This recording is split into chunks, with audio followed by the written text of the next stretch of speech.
Ukrainian and Russian negotiators are meeting for another round of peace talks, this time in Geneva. US peace envoy Steve Witkoff and President Donald Trump's son-in-law Jared Kushner are brokering these discussions in Switzerland. But even before the negotiations began, the Kremlin was saying it was unlikely anything would come from them. That's because Moscow and Kyiv remain at an impasse. Russia is still insisting that Kyiv hand over the entirety of the Donbas, which is in the east of Ukraine, but Ukraine's President Volodymyr Zelenskyy has repeatedly ruled that out and rejected that proposal. In the lead up to these discussions, Washington has been heaping pressure on Kyiv. Last week, Donald Trump said Volodymyr Zelenskyy needs to get moving and that Russia wants to do a deal. This week, he said that Ukraine needs to come to the table.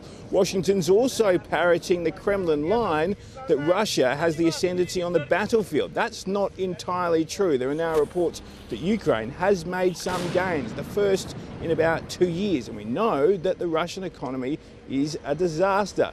But amidst these talks of peace, there are still signs that Russia has no interest in doing a deal. Just hours before the negotiations began in Geneva, Moscow launched a fresh wave of attacks on Ukrainian energy infrastructure. Volodymyr Zelenskyy said 400 drones were launched in this aerial attack and 3 people were killed. So amidst these talks and discussions of peace, it still seems evident that Russia is determined to inflict as much death and destruction as possible.